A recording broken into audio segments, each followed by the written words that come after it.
nosso trabalho vai ser feito hoje de alma para alma. Colocou Deus o homem no início da grande jornada e mostrou-lhe o termo longínquo a seguir.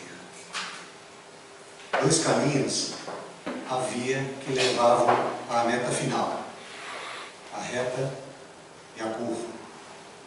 Desprezou o homem a reta e preferiu a curva, afastando-se de Deus. Podendo ser suavemente feliz pelo conhecimento da árvore da vida, quis ser amargamente infeliz pelo conhecimento da árvore do bem e do mal.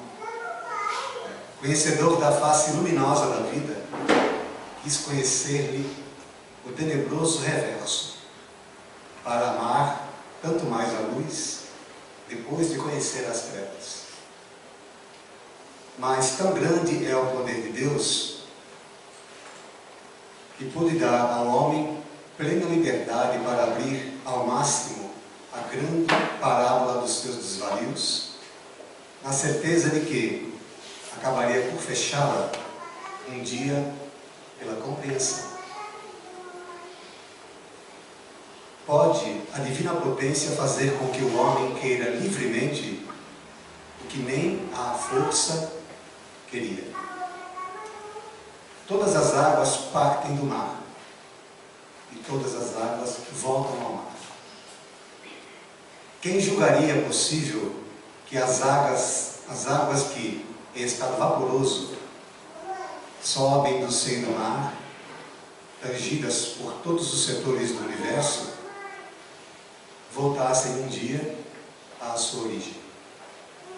Essas torrentes, esses rios, esses arroios, essas pequeninas fontes. Entre esses dois polos, a ida e a volta, identificados num oceano, ficam os Alpes e Pirineus, Andes e Himalaias, Etnas e Vesúvios, Chimborazos e Everestes, Saaras e Sibérias.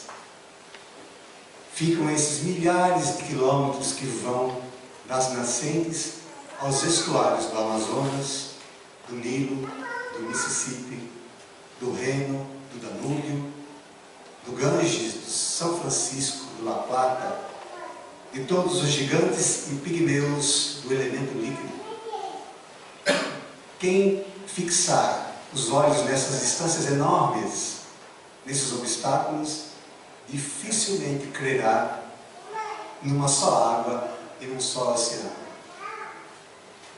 E quem conhece a história da humanidade, esse drama multimilenar de erros e aberrações, como poderia convencer-se da fusão harmônica de todas as desarmonias? E, no entanto, exige a majestade de Deus essa harmonia final. Não pode o Eterno assistir à ruína da sua obra. Não chamaria o ser poderoso, sábio e bom à existência um mundo de seres na previsão certa de que ele falharia o seu verdadeiro destino.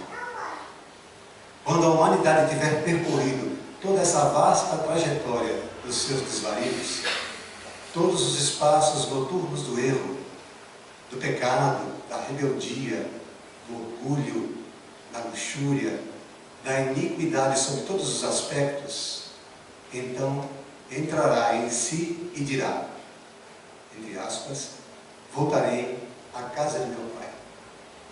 E convencido da impossibilidade de uma ego-redenção, na certeza de que a torre de Babel do seu orgulho nunca atingirá o céu das suas saudades, começará o homem a fechar a grande curva da culpa pela sincera conversão dos seus desvarios. E as próprias sombras do mal são obrigadas a cantar as grandezas de Deus no gigantesco painel do universo. De alma para alma, Humberto Roden.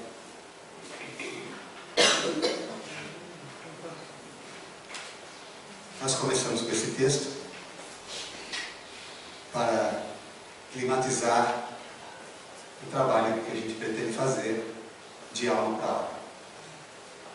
A nossa irmã, na prece de abertura, já sinalizou que vai ser a nossa conversa hoje. Está no capítulo 20 do Evangelho segundo o Espiritismo, os trabalhadores da última hora, item 5, os trabalhadores do Senhor, agregada essa temática à lição especial ditada por Emmanuel a Francisco Cândido Xavier, o livro Fonte Viva, lição número 17, Cristo e Nós. É isso que nós vamos fazer aqui, e nós temos Paulo Estevam também para deixar a climatização ainda mais profunda. Daqui a pouco a gente entra no assunto. Antes, porém, nós queremos dizer o seguinte: imaginemos que nós não consigamos tocar em frente o barco da vida, realizar os nossos projetos, alcançar os nossos objetivos por falta de estímulo, por falta de motivação. Isso é muito comum acontecer. Na verdade, não é fácil encontrar estímulo e motivação para desenvolver aquilo que nós desejamos num mundo em que o materialismo impera e por trás desse império se vê a necessidade de resultados práticos, diretos, não levando em consideração a sensibilidade e o fator humano. De um modo geral, essa é a selva que nós vivemos. É nesse contexto que nós temos que trabalhar e lidar, a despeito de muitas vezes caminhar ao nosso lado pessoas que somam conosco, pessoas que agregam não só às nossas atividades, aos nossos projetos, mas agregam também aos nossos sonhos e ao nosso coração, como irmãos de alma, aqueles que vêm efetivamente para somar, mas ainda assim o desafio é individual. Ninguém pode fazer por nós aquilo que nós precisamos realizar.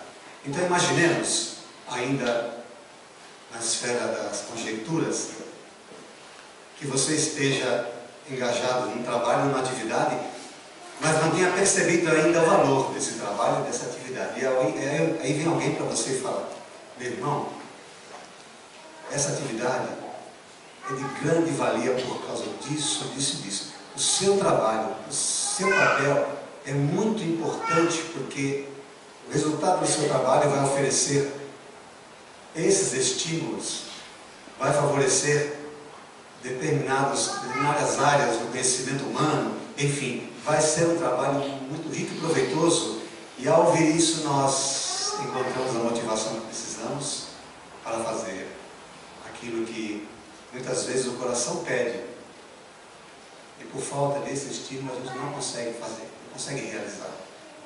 Isso na vida como um exemplo singelo que nós estamos dando. Agora vamos imaginar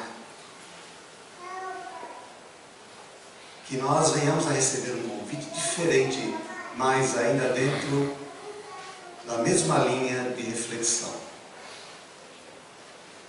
Nós vamos ver agora o Evangelho segundo o Espiritismo, o item Os Trabalhadores do Senhor, ditado pelo Espírito de Verdade, em Paris, 1862, para dar a entender e principiar a nossa reflexão sobre o que é esse convite diferenciado que a espiritualidade faz para nós e aonde nós podemos efetivamente nos agregar e entender o valor da nossa participação nesse contexto. Perceber o tipo de investimento que a espiritualidade faz em nós, o depósito de confiança que é feito nas nossas almas, a fim de que nós venhamos a agregar e realizar algo maior, de natureza transcendente. Então, com licença que nós vamos ler aqui. Os Trabalhadores do Senhor, item 5, Instruções dos Espíritos, não é? O Espírito de Verdade. É chegado o tempo em que se cumprirão as coisas anunciadas para a transformação da humanidade. E felizes serão aqueles que tiverem trabalhado no campo do Senhor generosamente e sem outro interesse que não a caridade. Suas jornadas de trabalho serão recompensadas 100 vezes mais do que esperavam. Felizes serão os que houverem dito a seus irmãos, abre aspas, trabalhemos juntos e unamos nossos esforços, a fim de que o Senhor encontre a obra terminada quando chegar. E o Senhor lhes dirá, abre aspas, vinde a mim vós que sois bons servidores, que calastes vossos melindres e discórdias para não deixar a obra prejudicada. A gente dá uma parada aqui. Eu não sei se já deu para perceber que quando se fala em trabalhar para o Senhor, tendo um convite feito por Ele, a fim de que nós venhamos a terminar a tarefa que Ele espera que nós realizemos, esse é um estímulo diferenciado. É como se o chefe estivesse chegando para nós e falando, olha, esse é o trabalho que vocês têm que fazer. Percebam não só a grandeza do trabalho, mas a importância do vosso papel na realização desse trabalho. E vamos em frente. Ainda o Espírito de Verdade diz, mas infelizes daqueles que, por suas divergências dolorosas, houverem retardado a hora da colheita. Pois a tempestade virá, e serão levados no turbilhão. E clamarão, graça, Senhor, graça. E Ele lhes dirá, por que pedis graça a vós, que não tivestes piedade de vossos irmãos, que recusastes estender as mãos ao fraco, e o esmagastes ao invés de socorrê-lo? Por que pedir graças vós que procurastes na terra vossa recompensa nos gozos e na satisfação de vosso orgulho? Olha como isso é forte e como isso tem a ver conosco. Já recebestes a vossa recompensa de acordo com vossa vontade. Nada mais deveis pedir.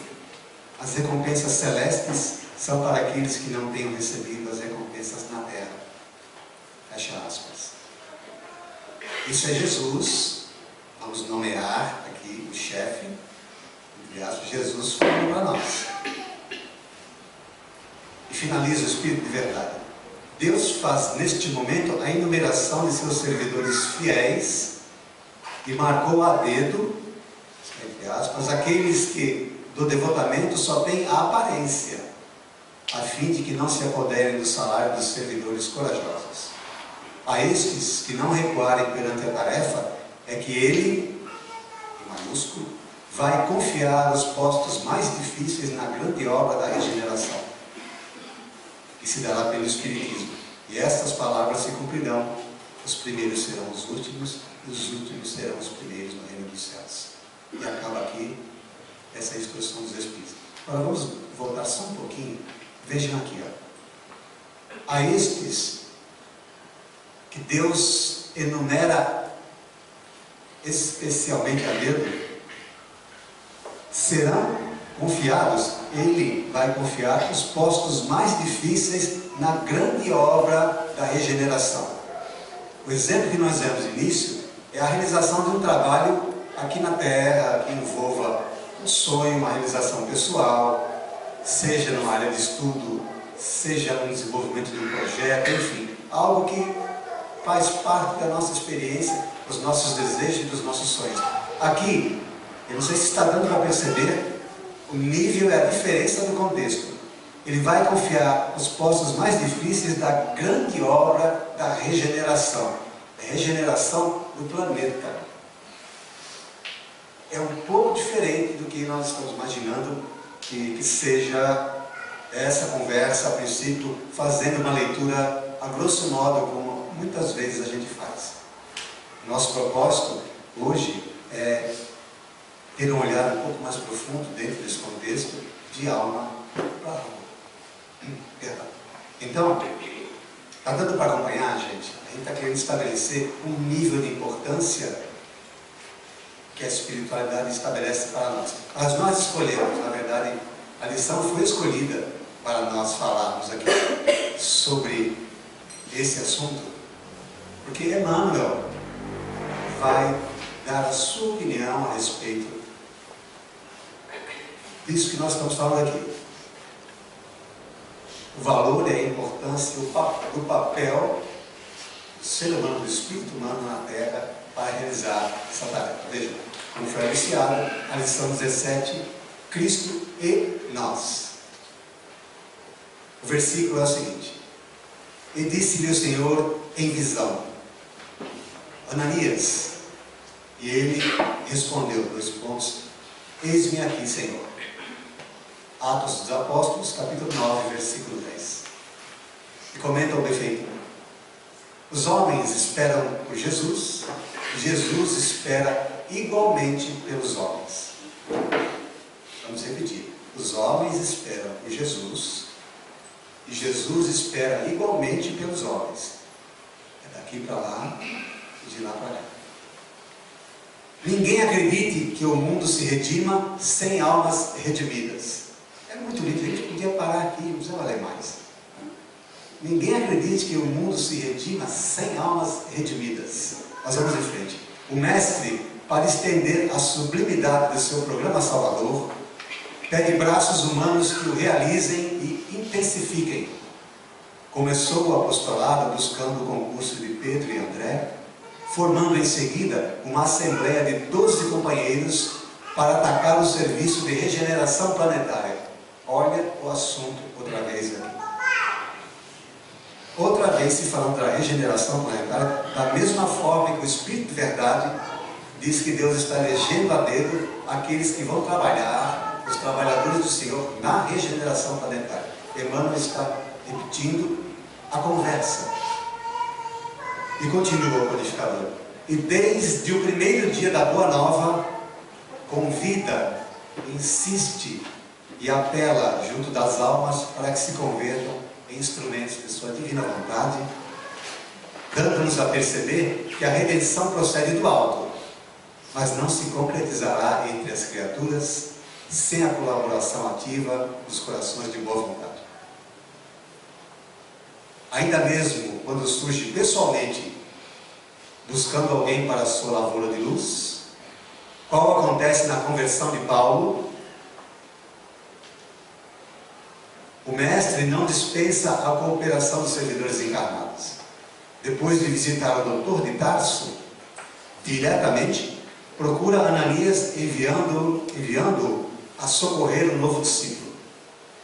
Por que razão Jesus se preocupou em acompanhar o recém-convertido, assistindo em pessoa? Vamos repetir a pergunta que Emmanuel faz. Por que razão Jesus se preocupou em acompanhar o recém-convertido Saulo para Paulo, assistindo em pessoa? É que se a humanidade não pode iluminar-se e progredir sem o Cristo não dispensa homens na obra de escorregimento e sublimação do mundo. Vamos parar. Porque nós estamos querendo justificar aquilo que nós demos ênfase no começo, para nos dizer que é um desvario da nossa parte, como Roden fala muitas vezes aqui, um desvario daquele do espírito humano que preferiu entre a linha reta e a linha curva. Por que razão Jesus se preocupou em acompanhar o recém-convertido assistindo em pessoa? É que se a humanidade não pode iluminar-se sem Cristo, o Cristo não dispensa homens na obra de soerguimento e sublimação do mundo. Entendamos, homens nós, né? Sem machismo aqui, né? Essa coisa de geração só para o homem, a mulher não participa. Ia ser um retrocesso absoluto, né? Não é? Ele está falando de nós. Cristo não dispensa homens desse trabalho. E aqui Emmanuel sinaliza alguns convites de Jesus. Entre aspas, ide e pregai. Entre aspas, eis que vos mando. Entre aspas, resplandeça a vossa luz diante dos homens. Entre aspas, a seara é grande mas poucos são os ceifeiros. Semelhantes afirmativas do Senhor provam a importância por ele atribuída à contribuição humana. É o estímulo que vem do alto, assinalado pelo Espírito de escola, ajudando-nos a perceber o nosso papel no contexto da regeneração do planeta. Amemos e trabalhemos purificando e servindo sempre. Onde estiver um seguidor do Evangelho, aí se encontra um mensageiro do amigo celestial para a obra incessante do bem. Cristianismo significa Cristo e nós. Belíssima, cristalina, é um grande estímulo para quem se acha pequeno. Eu estou aqui para viver a minha vida e eu não sei nem por que a gente está pelejando, está tocando barco, e nós não percebemos a importância de nós estarmos aqui. Alguém pode estar imaginando, nossa, não, mas para viver essa proposta, você mesmo leu há pouco, Deus vai escolher a dedo. Não é qualquer um que vai participar desse processo. Sabedor disso, entendendo que semelhantes afirmativas do Senhor provam a importância a ele atribuída da contribuição humana, nós estamos aqui na Terra como seres humanos, não estamos? Estamos. Em espírito, mas estamos como seres humanos. Nós estamos aqui para dar a nossa contribuição para a regeneração do planeta. Ponto. Estava faltando estímulo, nós estamos apresentando o estímulo aqui, que vem direto do alto, para que nós entendamos que a gente pode dividir. Nós temos os nossos projetos de vida materiais, já falamos um pouquinho disso aqui. Aquilo que a gente quer realizar e construir, nem sempre dá certo, a gente tropeça, levanta, cai, porque é assim que a vida flui, é assim que tem que ser. Não é levantar, cair, não levantar mais. Levantar, cair, aprender com os erros, isso é pedagógico. Mas quando a gente fala em projeto do Espírito, o maior de todos ainda está com certeza assinalado pela espiritualidade dentro dessa proposta que nós estamos querendo apresentar aqui. Em outras palavras, o planeta não vai se regenerar se nós não fizermos a nossa parte. Olha como isso é profundo, olha como isso é responsabilizador, vejam como isso é coerente. Não dá para esperar um milagre, conversar depois da palestra e falar, o planeta Terra um dia há de se transformar no mundo, de sair de provas e expiações e vai se transformar no mundo de regeneração. Que lindo, é verdade, né? Que a gente fala, e não sei se a gente reflete como é que isso vai acontecer. A gente acredita que vai acontecer, mas creiam-me, irmãos queridos, a minoria se coloca dentro do contexto de quem vai trabalhar para que isso aconteça. A gente acredita que vai acontecer, vai, porque Deus é bom e não esquece de nós. Então uma hora vai virar. E eu com certeza vou estar no mundo regenerado, porque eu sou bonzinho, né? A gente dá paz, a gente dá água fluídica, a gente faz obsessão, faz tudo. Então a gente vai estar no mundo bom. É o sono. É quase um sonambulismo que a gente vive dentro dessa crença de que a espiritualidade vai fazer por nós. Olha aqui, Emmanuel e o próprio Evangelho segundo o Espiritismo fazendo a transferência. Essa transferência poderosa, essa transferência desafiadora, que faz com que nós venhamos a rever os nossos conceitos mais profundos e os nossos valores mais íntimos com relação à nossa humanidade. Que tipo de ser humano efetivamente eu sou? Quais são as forças que eu estou empenhando para dar trato ao resultado da minha vida? E agora, em cima desta lição que nós acabamos de ler, nós vamos fazer uma primeira reflexão. E nós demos o nome de o convite renovado. O que é um convite renovado? Olhem aqui.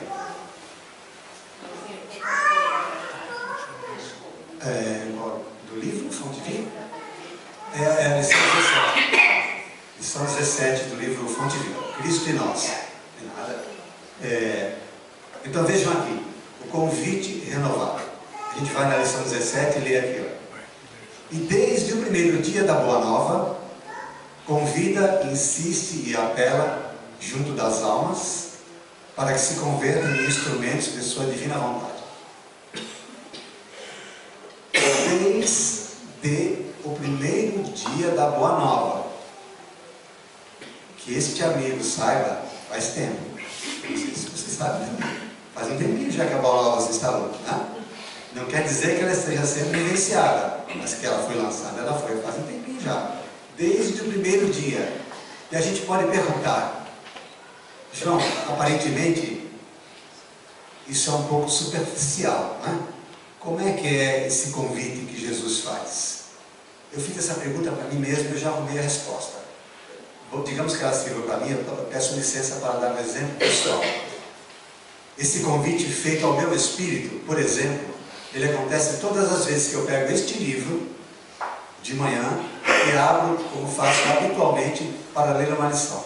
Todas as vezes que eu abro, é Jesus me convidando para entrar nesse processo. E não tenho a menor dúvida.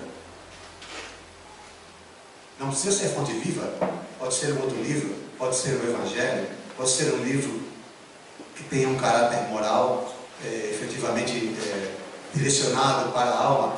Quando a gente pega e lê, o convite está feito. Não precisa haver nada especial do alto, porque nós não somos especiais, com todo respeito, né? Para falar, meu irmão, os anjos e querubins estão vindo até você, porque você vai receber um convite para trabalhar para o Senhor, né? Você aceita? Ainda é isso. Você aceita o convite? Pergunta se a gente quer. E o que é pior, ainda vou pensar. Eu tenho alguns compromissos, tá? Eu vou pensar no convite e vou ver se eu aceito, tá, meu irmão? Volta mais tarde e marca na agenda na próxima vez. Passe um WhatsApp, coisa do gênero. É coisa moderna, né? Nos dias de hoje a gente vai negociar com os espíritos. Brincadeiras à parte, está aí. A coisa simples, e a simplicidade é uma bênção, né? O modo de nós termos esse olhar para perceber que a gente é convidado a todos os instantes. Mas nós trouxemos o exemplo de um convite especial, que trouxemos por conta do versículo e por conta de Emmanuel falar e exemplificar o convertido de Damasco, Paulo de Tarso. É claro que, quem já leu aqui Paulo e Estevão? Levanta a mão. Uma boa quantidade de pessoas já leram. Então sabem como é que foi a situação em que se deu a conversão de Saulo de Tarso para Paulo de Tarso e a intercessão de Ananias, como fala Emmanuel, para ajudá-lo no momento em que Paulo ficou totalmente desorientado, porque foi muito chocante. Nós trouxemos o livro, pedimos licença só para ler o trecho onde a coisa aconteceu, como foi, para quem não conhece, né? É rapidinho, olha aqui. Nós vamos pegar aqui, neste caso, o trem andando, tá? Então, está dentro da história, né? Mais ou menos assim. Recordava aos amigos mais eminentes, e nenhum deles encontrou qualidades morais semelhante às daquele jovem pregador do caminho que o afrontara com autoridade político-religiosa diante de Jerusalém em peso, desdenhando a humilhação e a morte, para morrer depois abençoando-lhe as resoluções iníquas e implacáveis. É Saulo de Tarso caminhando na estrada de Damasco e fazendo as suas reflexões e lembrando de Estevão. Esse trecho que ele está falando, essa lembrança desse jovem que o afrontou e desenhou a morte, foi Estevão, né? Então Saulo está caminhando, está ele a cavalo e continua. Que força os unira, os labirintos do mundo, para que o seu coração nunca mais os esquecesse. A verdade dolorosa é que se encontrava sem paz interior, não obstante a conquista e o gozo de todas as prerrogativas e privilégios entre os grupos mais destacados de sua raça. Saulo era um homem imponente.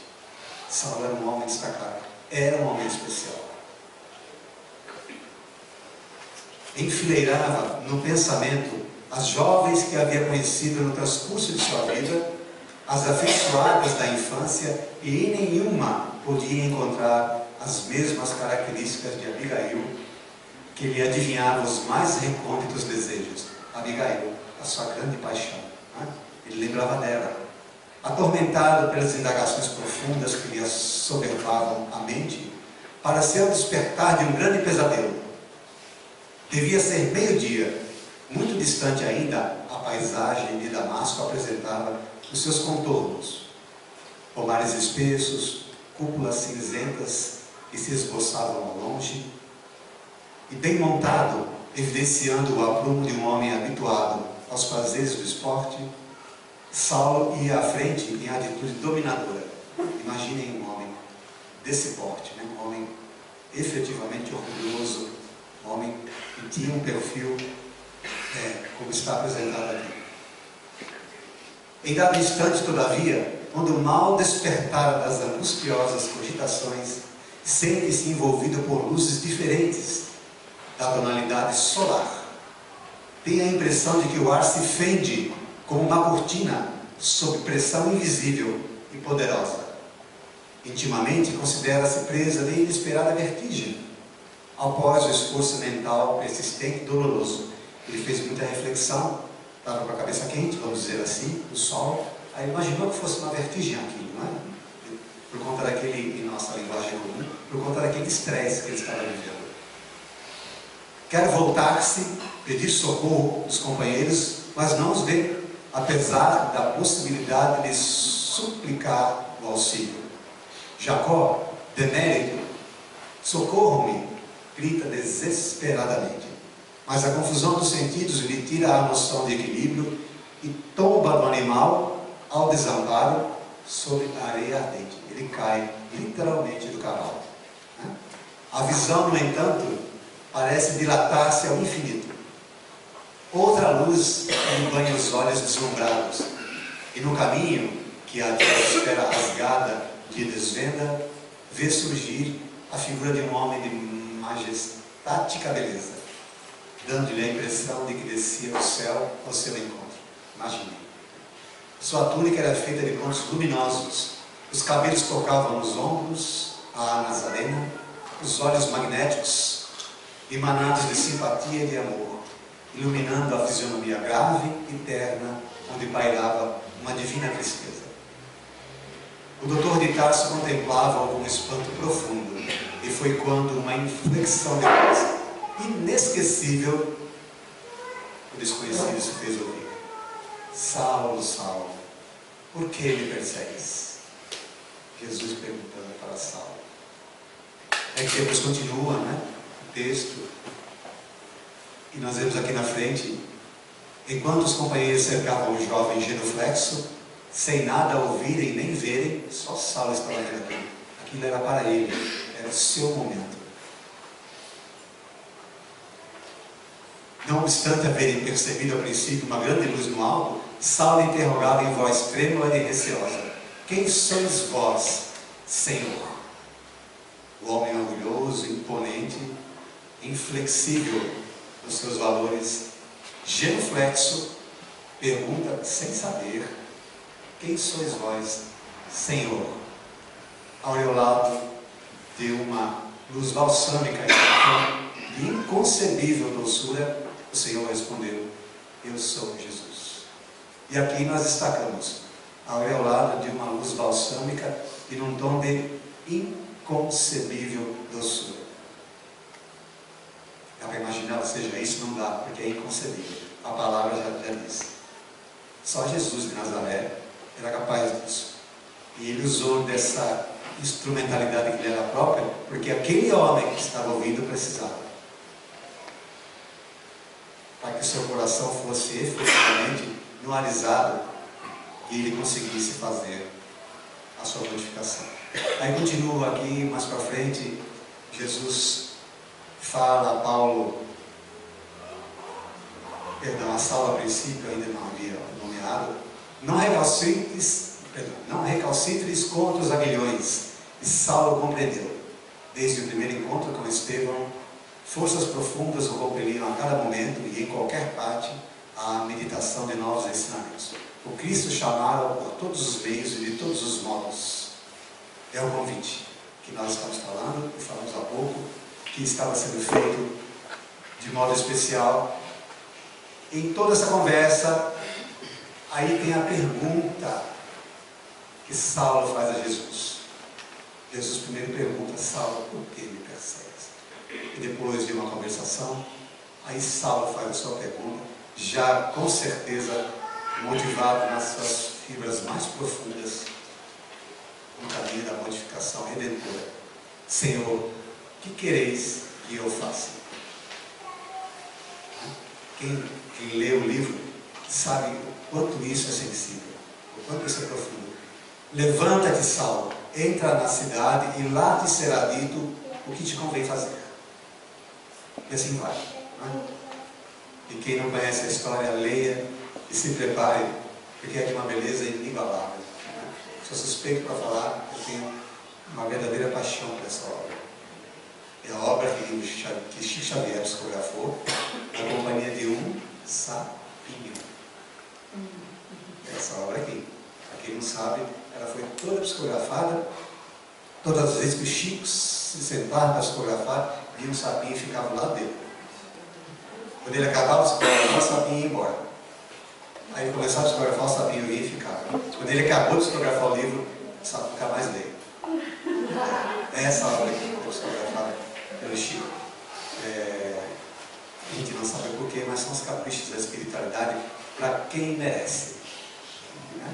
A gente vai psicografar uma folha, vem uma barata. A gente sai correndo. Quando consegue psicografar uma linha, né?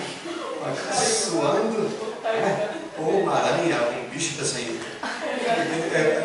Ou então um gato que vem atrapalhar, morder a caneta. Se for o gato, ainda vai, né? Porque é amiguinha. Então, para quem merece, a situação é diferenciada. E Chico merece, não mereceu. Chico merece, sempre. Nos legar essa obra particular, já faz dele um irmão muito querido e do coração. Mas vejam, o que a espiritualidade faz por nós quando a gente tem boa vontade? Nós dissemos há pouco que nós entendemos que o convite que a espiritualidade nos faz para seguir a Jesus e trabalhar pela Boa Nova se faz, no meu exemplo que dei, pedi licença para dar, todas as vezes que abro esse livro de manhã e sinalizo uma lição, né? Entendo que é o convite que Jesus me faz para pensar em agregar a regeneração planetária. Com toda a humildade, até aqui, o convite está feito. Nós estamos falando para alimentar o Espírito. E para alimentar o Espírito é para fazer um trabalho transcendente. E nós acreditamos nesse trabalho transcendente e nós valorizamos vocês que estão sendo convidados para fazê-lo. Nós estamos reforçando isso. Isso é muito sério. É tirar uma venda que nós temos dos olhos e falar: não dá para fazer, então veja bem. Ou você é humano ou você não é humano. Se você é humano, você está na humanidade para dar um contributo. E nós estamos hoje no planeta Terra nessa condição porque a ficha ainda não caiu, me perdoem a gíria. E nós não temos assumido o papel devido nesse processo de regeneração.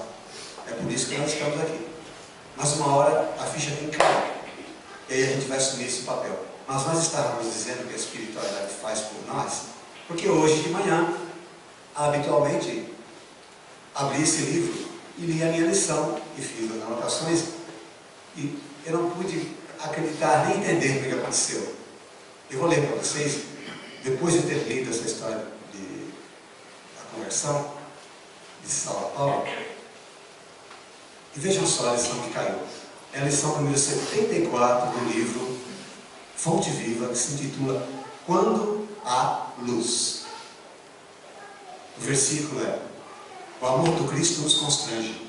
É de Paulo, 2 Coríntios, capítulo 5, versículo 14. Comenta o benfeitor, lido hoje por este que vos fala. Prestemos atenção. Quando Jesus encontra santuário no coração de um homem, modifica-se-lhe a marcha inteiramente. Não há mais lugar dentro dele para a adoração improdutiva, para a crença sem obras, para a fé inoperante. Algo de indefinível na terrestre linguagem transtorna-lhe o espírito. Categoriza-o a massa comum por desajustado.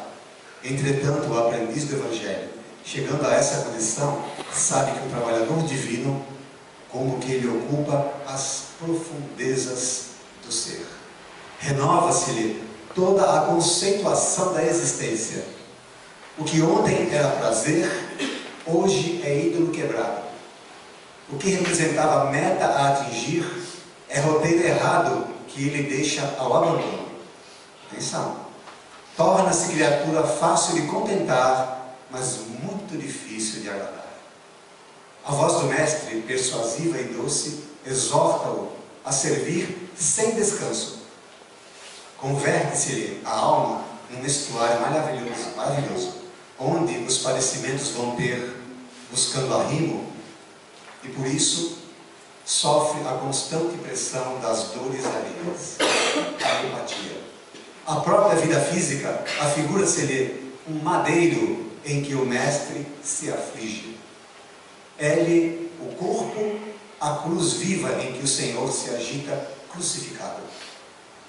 O único refúgio em que repousa é o trabalho perseverante no bem geral, insatisfeito, embora resignado, firme na fé, não obstante angustiado, servindo a todos, mas sozinho em si mesmo, segue estrada afora, impelido por ocultos e indescritíveis aguilhões. Não recalcitres os aguilhões. Esse é o tipo de aprendiz que o amor do Cristo constrange na feliz expressão de Paulo. Vergasta-o a luz celeste por dentro até que abandone as zonas inferiores em definitivo. Para o mundo será incapacitado e louco. Para Jesus é o vaso das bênçãos.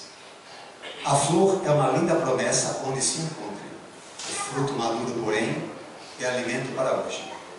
Felizes daqueles que espalham a crença, mas bem-aventurados sejam os seguidores do Cristo, que suam e padecem, dia a dia, para que seus irmãos se reconfortem e se alimentem do Senhor.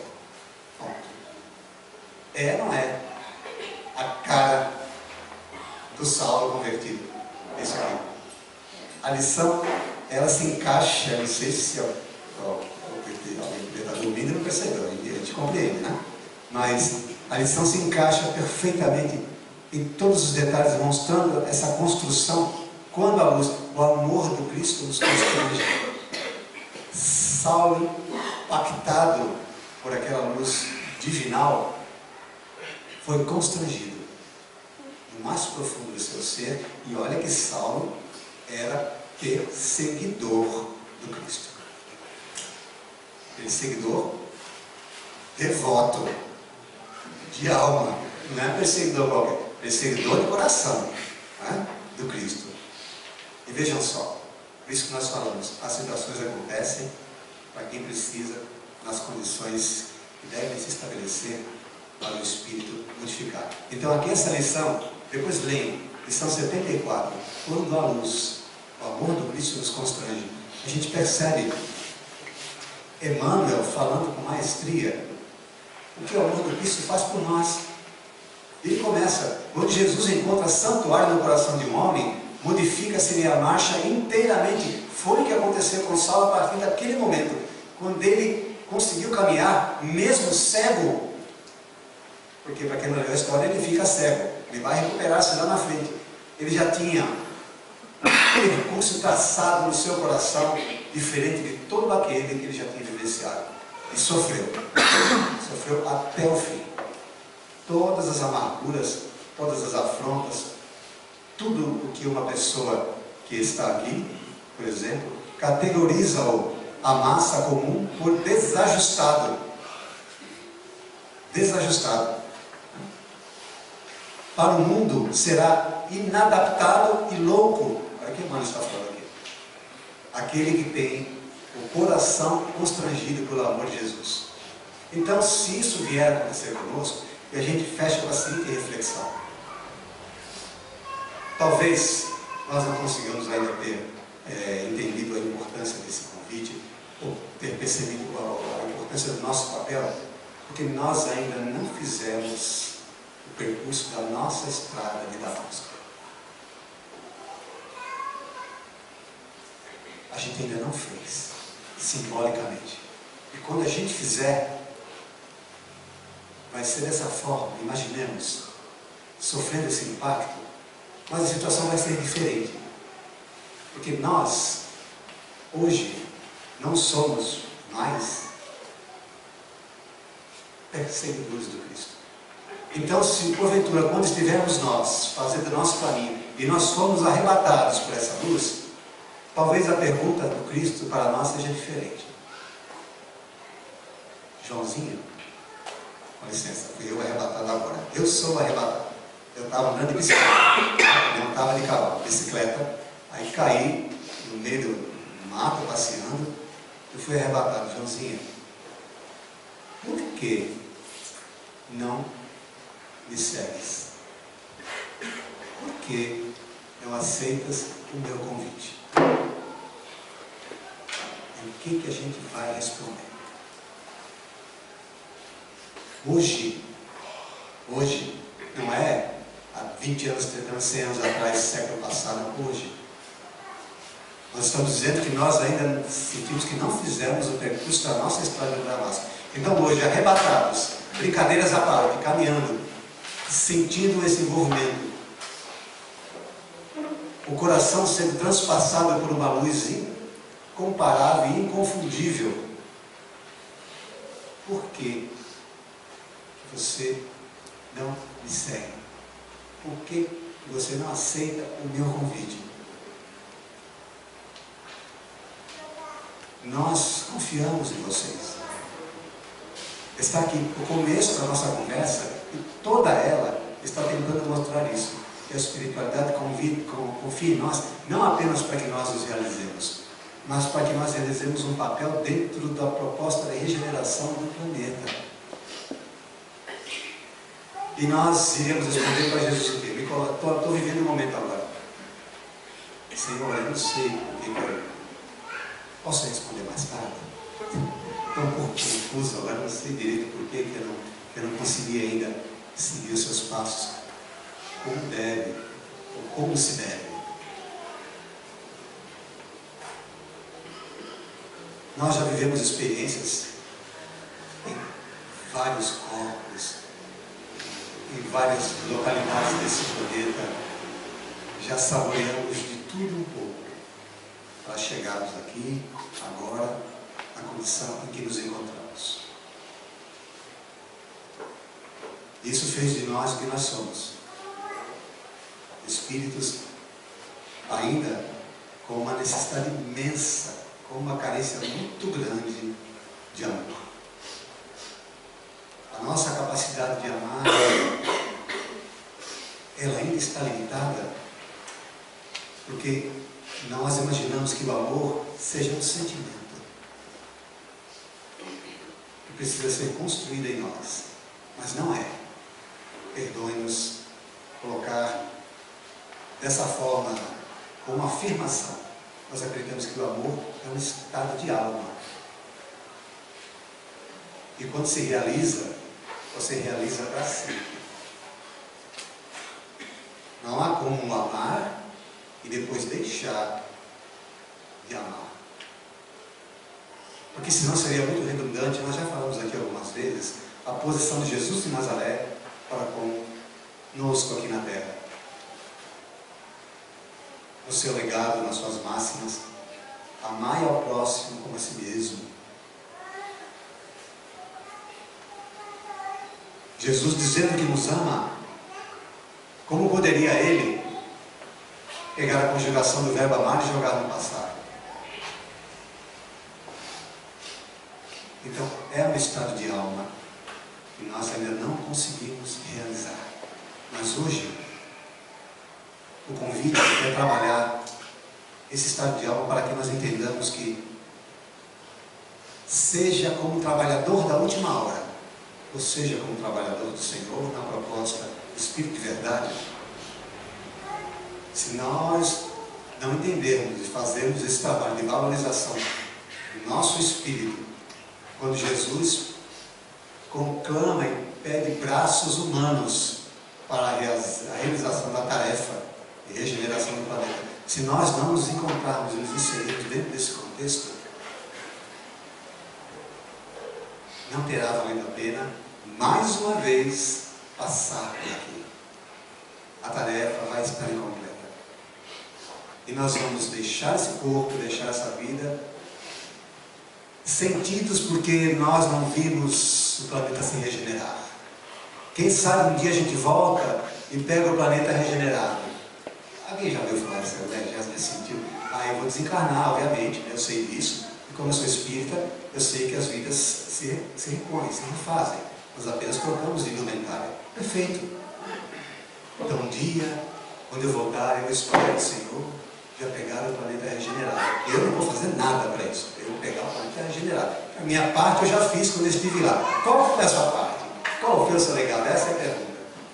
Que legado você fez, meu irmão? O que você deixou, quando você deixou a terra, para você esperar voltar e encontrar a prontinha para você viver, brincando com os coelhinhos, pegando Pokémon, isso, pegando Pokémon, com tecnologia mais avançada ainda. Qual é a nossa contribuição efetiva? E a gente não deve depreciar, porque ainda dá tempo.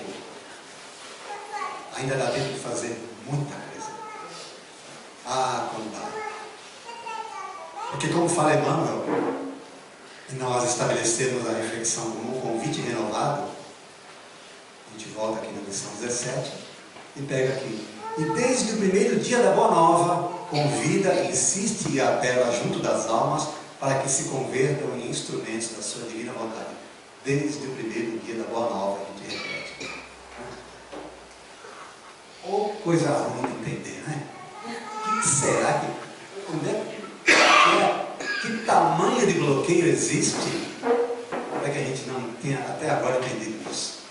Será que é a religião, que a gente não conseguiu fazer um trabalho bem feito? Será que é orgulho? Será que é vaidade? Será que é apego excessivo às coisas da matéria? Será que é apego excessivo às pessoas, aos nossos filhos, aos nossos netos? O que será que impede a gente perceber que, como está aqui, com licença, servindo a todos, mas sozinho em si mesmo? Qual a dificuldade que a gente tem de entender que existe um trabalho que a gente vai precisar realizar e que a gente não vai poder ter ninguém do nosso lado? Não porque as pessoas não vão poder ajudar, porque somos nós que precisamos fazê-lo. É o desafio de vencer-se, é o autoconhecimento. Imaginando que lendo alguma coisa, se instruindo, jogando algumas informações teóricas, isso está acontecendo. Não é tão simples quanto parece. Ler um livro significa ter registros de memória. Autoconhecimento, transformação, é algo muito mais profundo. Vai além de decorar.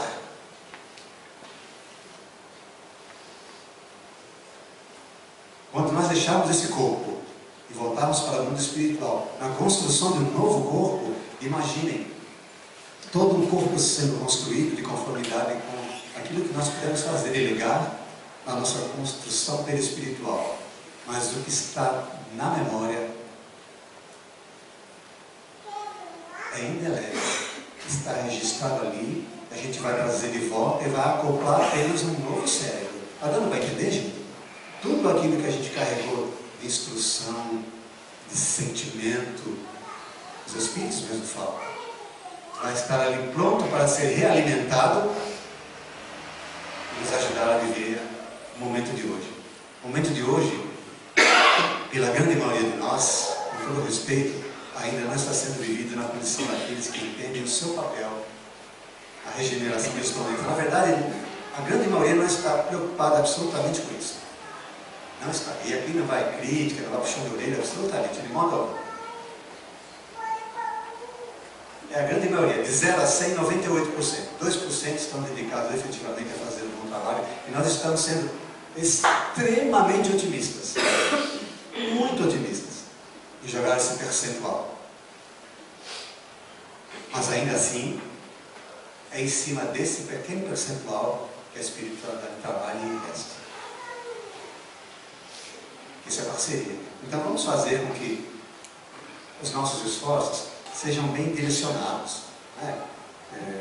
Vamos lembrar do convite que a espiritualidade nos faz no Evangelho segundo o Espiritismo, lembrar da fala de Emmanuel, conduzindo com maestria essa perspectiva de nós podermos estar nesse mundo como aqueles que têm valor aos olhos de Deus, não simplesmente como aquele que veio purgar, que veio pagar dívidas, que está vivendo processos kármicos. Sim, isso está dentro da nossa realidade, mas existe algo maior por trás disso e que nós preferimos não assumir